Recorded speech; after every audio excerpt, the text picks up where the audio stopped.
নমস্কার। আজকে আমরা নবাংশ কুণ্ডলীকে নিয়ে আলোচনা করব। নবাংশ কুণ্ডলী একটি খুব গুরুত্বপূর্ণ কুণ্ডলী। আমরা জানি নবাংশ কুণ্ডলী থেকে জীবনসাথী বা জীবন সঙ্গিনী বিচার করা হয় প্রধানভাবে, এবং নবাংশকে বিবাহ বা বিবাহিত জীবনের সমস্ত বিষয় বা গ্রহ কতটা বলশালী হয়ে রয়েছে আলটিমেটলি এটা নবাংশ থেকে দেখা হয়। নবাংশ থেকে আমার ভাগ্যের পরিস্থিতিটাও দেখা হয়। এছাড়াও নবাংশকে বিভিন্ন কাজে ব্যবহার করা হয়। তবে আজকে আমাদের আলোচনা নবাংশ থেকে জীবন সাথী বা জীবন সঙ্গিনীর বিষয়টা কেমন করে দেখা হয়, অর্থাৎ যদি আমি ধরি নবাংশ জীবন সাথীর একটি ভাব, জীবন সাথীর একটি ভাব, জীবন সাথীর একটি ভাব, তাহলে পারে জীবন সাথীর কোন কোন বিষয়গুলো নবাংশের বিভিন্ন ভাব থেকে দেখা হয়। তাই আজকে আমরা আলোচনা করব নবাংশের লগ্ন, second house, third house, fourth house, fifth house, sixth house, এরকম করে প্রত্যেকটি ভাব থেকে জীবনসাথী সম্পর্কে কি কি বিষয় বিচার করা হয়।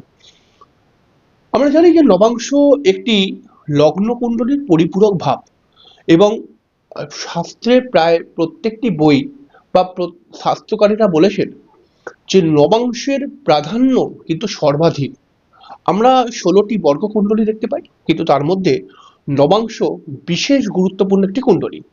তাই আপনি যখন জ্যোতিষ প্রফেশন করবেন তখন কিন্তু অবশ্যই নবাংশ কুণ্ডলী আপনাকে শিখতেই হবে, এবং নবাংশ কুণ্ডলীতে কোন ভাব থেকে কি কি বিচার করা হয় এটা জানতে হবে।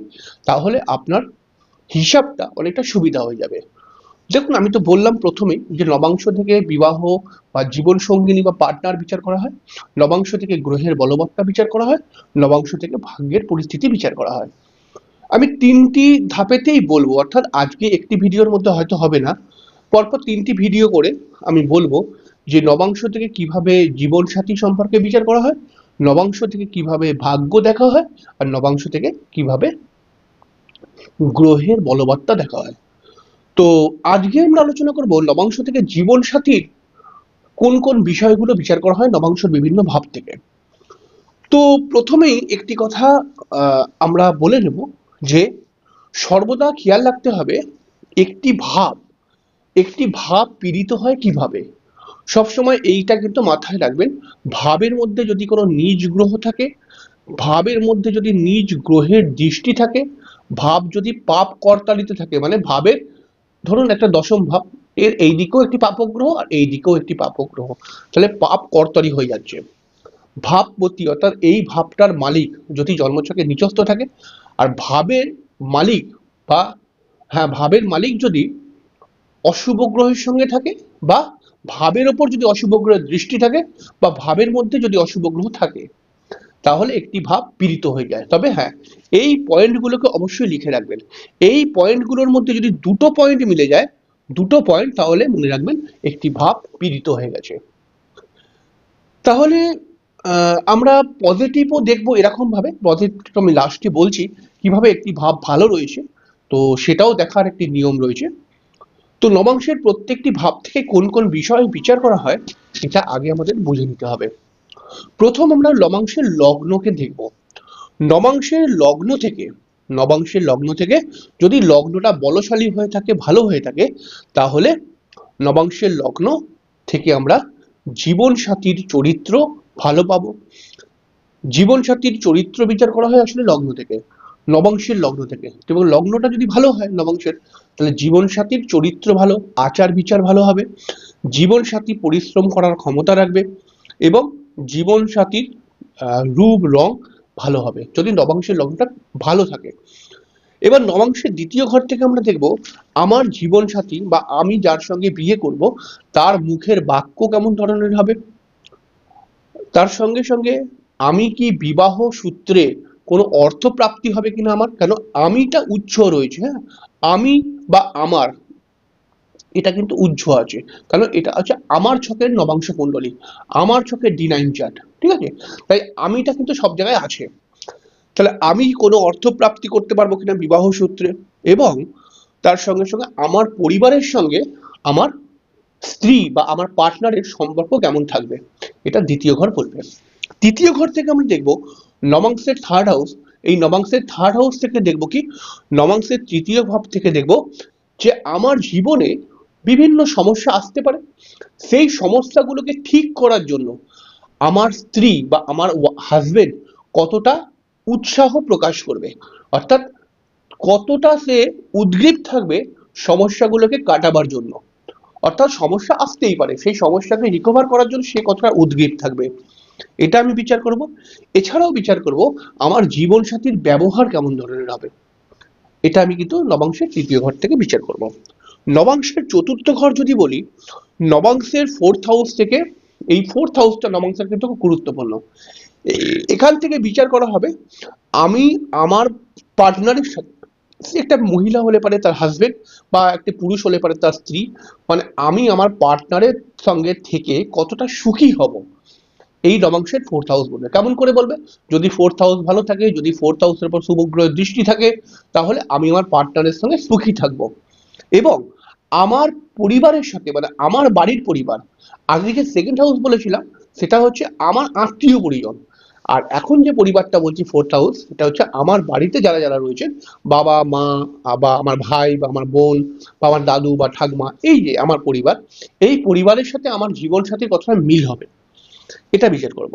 এছাড়াও বিচার করব কি, নবাংশের ফোর্থ হাউস, নবাংশের ফোর্থ হাউস থেকে এটা বিচার করা হবে যে ফোর্থ হাউস যদি ভালো পজিশনে থাকে, তাহলে একটা মানুষ বিবাহর সময় যদি আলটিমেটলি তার হয়তো খুব একটা ভালো পজিশন নেই, হয়তো যখন বিবাহ করলো সে খুব একটা মধ্যবিত্ত অবস্থায় বিবাহ করলো, বা খুব একটা অভাবের মধ্যেই বিবাহ করলো, মানে খুব গরিব মানুষ মনে করা যায়, কিন্তু ফোর্থ হাউস যদি ভালো থাকে, তাহলে ফোর্থ হাউস বলবে যে এরা বিবাহ করার পর অবশ্যই এরা কিন্তু সুখী হবে, এবং এরা অনেক কিছু প্রাপ্তি করতে পারবে, এদের বাড়ি গাড়ি হবার মতো, বা বাড়ি বাড়ি বা নিজের বাড়ি ফ্ল্যাট এসব তো হবার মতো, মানে উন্নতি হবে বিবাহের পরে, এই ব্যাপারটা। নবাংশের পঞ্চম ঘর, নবাংশের পঞ্চম ঘরটাও খুব গুরুত্বপূর্ণ। এই পঞ্চম ঘর থেকে আমি বিচার করব যে আমার যে পার্টনার, সেই পার্টনারের বুদ্ধি কেমন ধরনের, আমার পার্টনারের সঙ্গে আমার কতটা প্রেম থাকবে, বা আমার পার্টনার কতটা প্রেমিক সুলভ আচরণের হবে। দেখুন, প্রেম মানে তো সবসময় এরকম নয় যে বাইরে কোনো ছেলে বা মেয়ের সঙ্গে প্রেম করছে। প্রেম মানে হচ্ছে, প্রেম প্রত্যেকটি পদক্ষেপেই লাগে, আমাদের সংসারটা প্রেমের বন্ধনের মধ্যেই আবদ্ধ রয়েছে। তাই এই ঘরটা যদি ভালো থাকে, তাহলে আমার জীবন সাথীর মধ্যে, সেটা পুরুষ হতে পারে মহিলা হতে পারে, আমার জীবন সাথী, তার মধ্যে কিন্তু প্রেমিক সুলভ আচরণ থাকবে, অর্থাৎ সে সহজেই সবাইকে ভালোবাসতে পারবে এবং সেও অপরের থেকে ভালোবাসা পাবে, এই পঞ্চম ঘরটা যদি ভালো থাকে।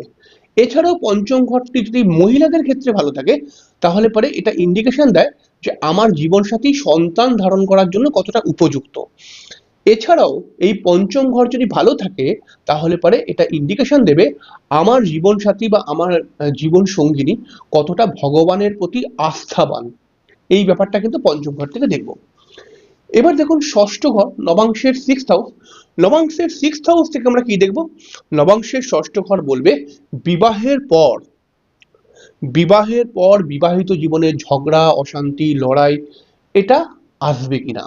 তাহলে এই ষষ্ঠ ঘরের মধ্যে যদি অশুভ গ্রহ বসে থাকে, আমরা জানি যে অশুভ গ্রহ ষষ্ঠ ঘরের মধ্যে ভালো, কিন্তু নবাংশে এই থিওরি লাগবে না।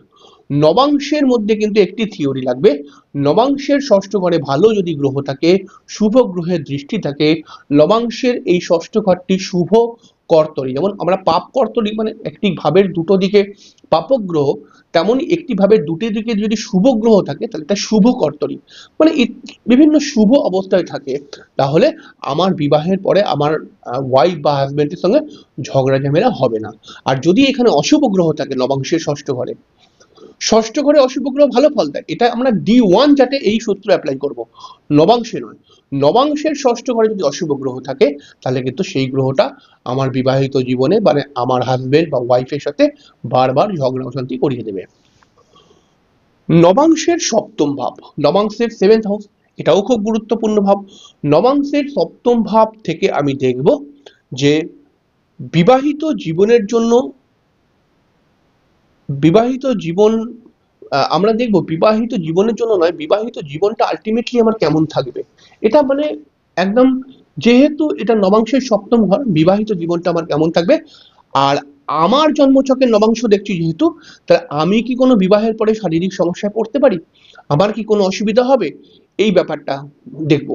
দেখুন এই যে লগ্ন, এই লগ্নটা হচ্ছে আমার জীবনসাথীর লগ্ন, মানে আমার জীবনসাথীর ভাব, এইটা হচ্ছে আমার পার্টনারের, তাহলে আমার পার্টনারের অপোজিটে সেভেন্থ হাউসটা নিশ্চয়ই আমি হব, অর্থাৎ যার জন্মছক বিচার করা হচ্ছে সে হবে, কারণ এটা হচ্ছে তার পার্টনারের ঘর, তাহলে ওপর দিকে আমার সঙ্গে ধর তার বিয়ে হবে, তাহলে আমি হব এই সেভেন্থ হাউস, এরকম আর কি দেখতে হবে। অষ্টম ভাব, অষ্টম ভাব থেকে দেখবো কি বিবাহের আয়ু, অর্থাৎ বিবাহ কতদিন চলবে, ডিভোর্স হয়ে যাবে কিনা ইত্যাদি ইত্যাদি।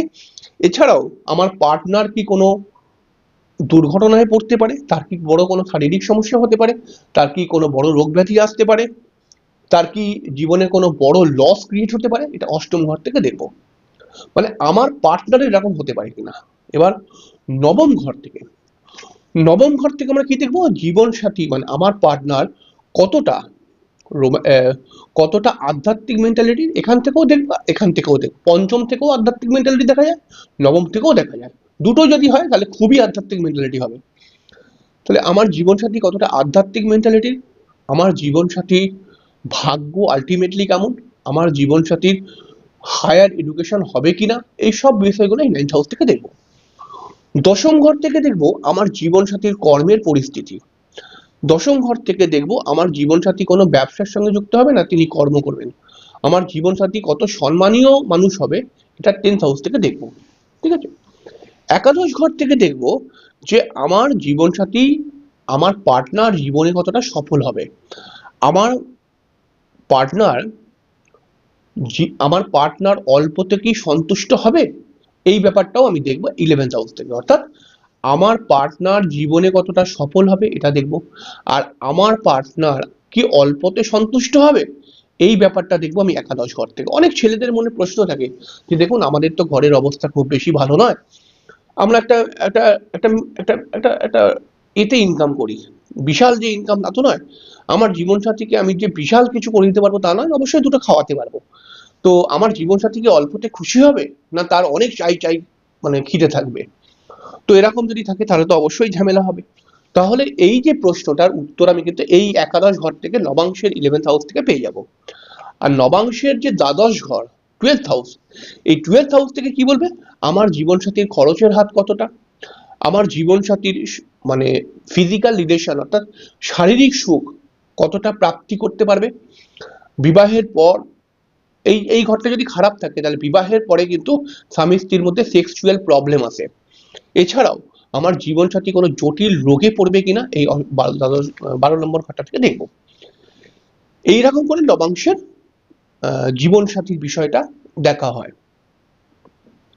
এবারে আমি তো বললাম যে এগুলো দেখা হয়, তাহলে আমার যদি ভাবটি পীড়িত থাকে অর্থাৎ এই কন্ডিশনগুলো মিলে যায় এবং এই কন্ডিশনগুলোর মধ্যে দুটি যদি মিলে যায় তাহলে একটি ভাব পীড়িত। আবার ঠিক অপর দিকে যদি আমি এটাকে হিসাব করি লেখার জায়গা নিয়ে, তাহলে যদি ভাবের মধ্যে উচ্চস্থ গ্রহ থাকে, যদি ভাবের মধ্যে উচ্চস্থ গ্রহের দৃষ্টি, এটাকে দেখুন আমি উল্টে দিচ্ছি, যদি ভাবের মধ্যে উচ্চস্থ গ্রহ থাকে, ভাবের মধ্যে যদি উচ্চস্থ গ্রহের দৃষ্টি থাকে, ভাব যদি শুভ কর্তরিতে থাকে, ভাবপতি যদি উচ্চস্থ থাকে, ভাবে যদি শুভ গ্রহের দৃষ্টি থাকে, ঠিক আছে, তাহলে একটি ভাব ভালো এবং এই ফলগুলো ক্রিয়েট হয়ে যাবে। এই শুভর দিকেও কিন্তু দুটি পয়েন্টই দেখতে হবে, যে কোনো দুটি পয়েন্ট মিলে গেলে পরে ভাবটি শুভ হয়ে যায়। এইভাবে যদি আপনি নবাংশ বিচার করেন তাহলে পরে কিন্তু অবভিয়াসলি আপনি অনেক সূক্ষ্ম বিচারে পৌঁছাতে পারবেন এবং অনেক ভালো করে বিচারটা করে মানুষকে সঠিক উত্তর আপনি দিতে পারবেন। যাই হোক, আশা করছি একদিন অনুষ্ঠানটি আপনাদের ভালো লেগেছে, পরের দিনকে আমরা আরেকটি অনুষ্ঠান নিয়ে চলে আসবো। নমস্কার।